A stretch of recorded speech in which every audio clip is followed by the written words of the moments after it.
This is the audio short story for Glorified Death of a Rat. I hope you enjoy this reading. This is Chapter 1, Snare. The bell tolled with a sinister and monstrous cry, as every waking day it would strike its rusted tongue against the interior walls of the corroded bell. Upon its slammed iron, as it sung its disturbed song, my soul would fracture and shatter in a grueling and horrific manner. For such a sound is a terrifying and tormenting tune to the ears of mine. It made them run red with blood each time it played, as if I could hear a disgusted siren song, beckoning me to remember things I wished to be kept drowned. But its daunting and irritating melody stayed the course, and scrapped my physical body and molested my fragile mind. For it was a constant, bellowing wake that heralded a severe sorrow and anguish in me. It was akin to a twisted curse, stuck forevermore and branded to my name. I would endure a constant reminder of a grievous day.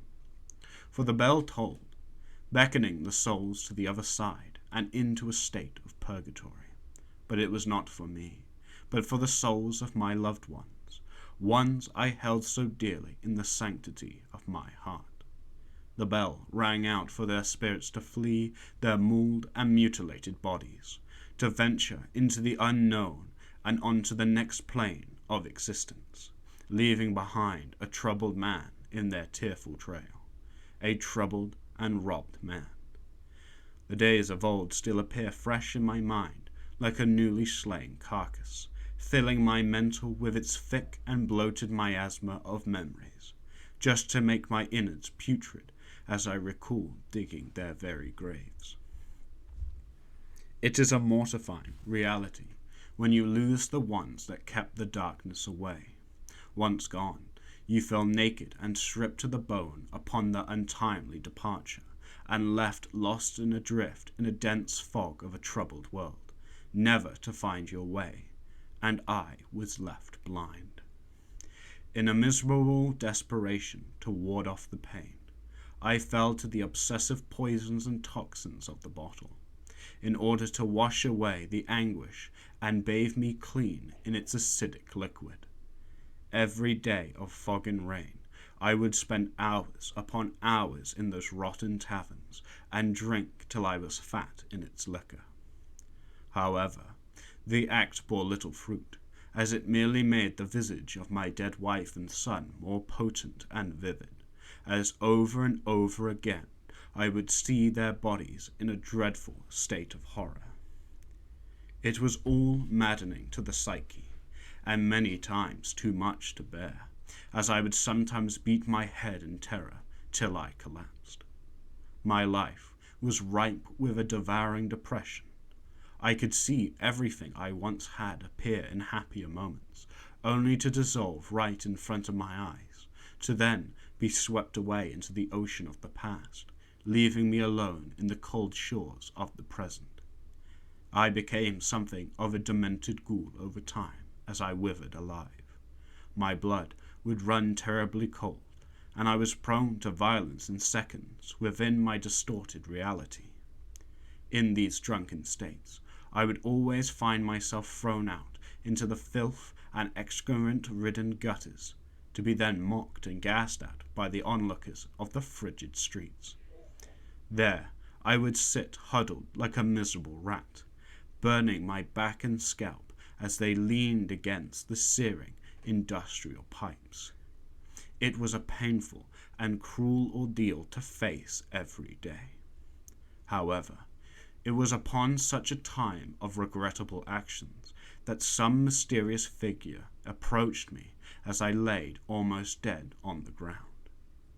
I could see, just barely through my tearful and bloody eyes, a man slowly emerging from the faceless crowds. As they stepped closer, I could make out that they had adorned themselves with a pale white robe, made slightly muddy from the muck of the roads. Despite the splatters of wet soil, I could see that riddled throughout their garments were strange patterns and symbols that glistened with gold, but were all unintelligible and foreign to this mind. Before long, they arrived at my gruesome ditch, and paused as they looked down at me, with a face concealed by a silver mask. I raised my bruised head, and peered deeply into the blank expression of metal, all in a foolish attempt to understand who it was that sought my filth.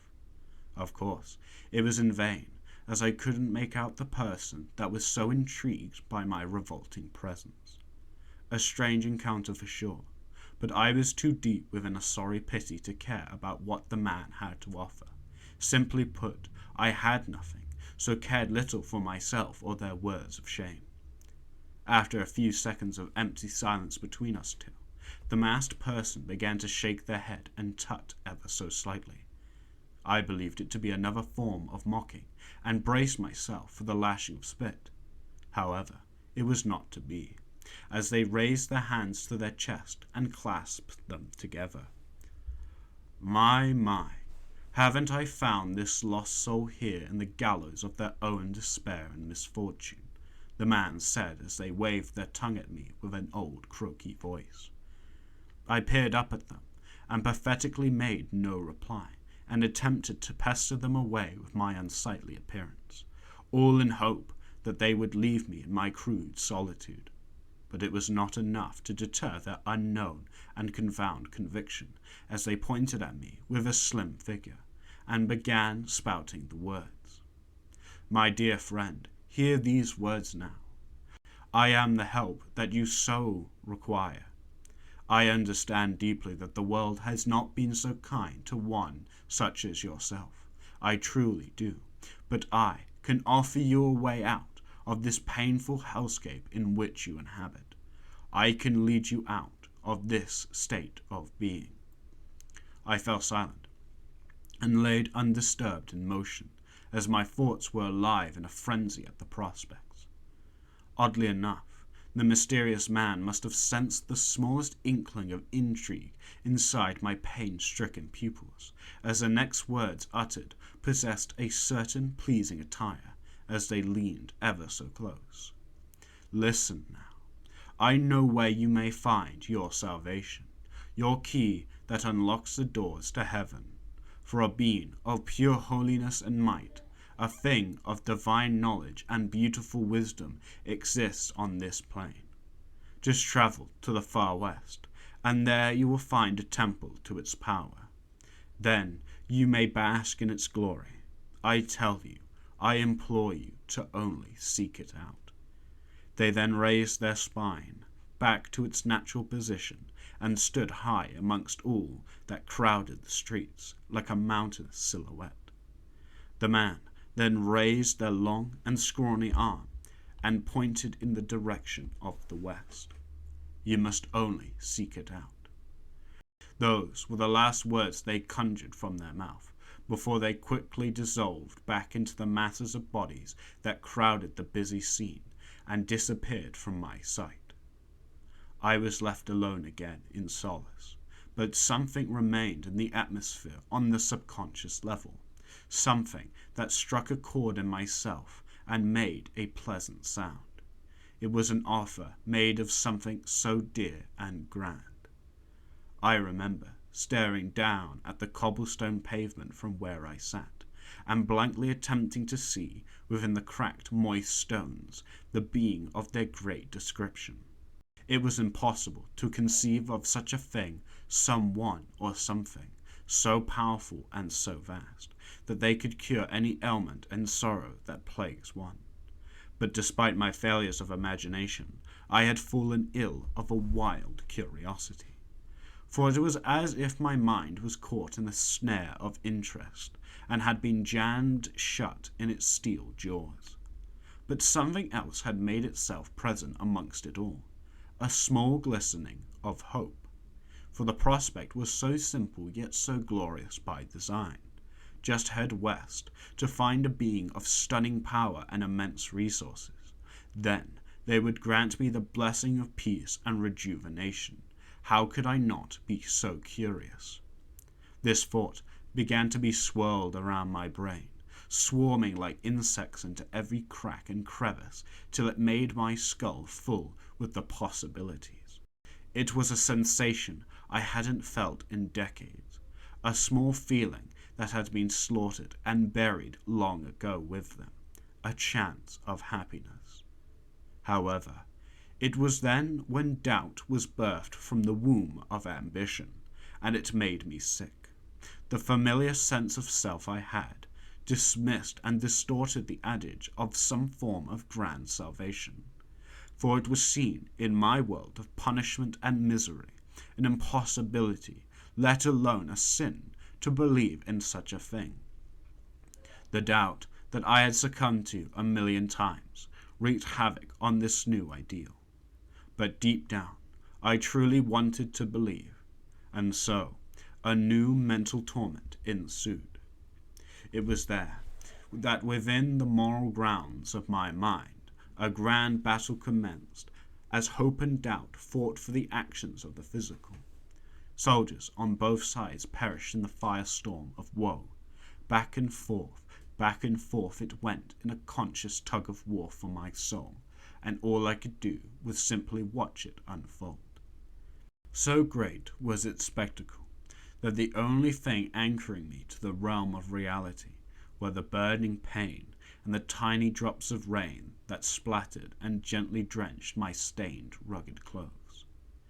But near the end, it was a savage and bloodless war for motion, as self-doubt and hope committed acts of violence to the other. All I did was watch my raw emotions fight for supremacy for what felt like an eternity. But then, as if by a sad grace, it became clear in my head as a perceived harrowing truth came to me. I truly had nothing left. No trade to plough, no family or loved ones, no home and hearth, no life and no reason to go on any further. I had nothing. I might as well have been dead in the ground with them. So when offered the chance to live again, it was within reason to believe that perhaps the words of the man were true, that perhaps I could truly rid myself of the pain and find purpose in a world that had forsaken me. I knew I had to wear faith, as it was quite really the last bulwark I had from ending it all, and I deeply wanted to believe that maybe, just maybe, it was true. So I decreed that I was to venture and seek out the being of holiness, and beg with all my pitiful life for the salvation that was so offered to me. I was going to make the journey. And with that, all caution I had was recklessly thrown to the smog and wind. I raised my head and looked at the polluted skies, and silently decried my newfound conviction before taking all the little strength I had to heave myself to my half-rotten and bony feet. When aloft, I looked down the roofless streets that I was so accustomed to, and past the countless souls that inhabited it, and looked towards the direction of the west. I remember that in that moment I could feel within my bones and tethered muscles a hope and a new-found belief, something that would carry me 1,000 miles in a desperate bid to find my salvation. Alas, I didn't know what to expect, let alone believe that my weak and slender body could make the journey so fast. But I was willing and ready to die trying of exhaustion, murder, or what have it be, for I had nothing left to lose nor fear in this life. I was a man of nothing but a will. I took one step, and began a journey that would alter the mind of myself forevermore, in life and in death.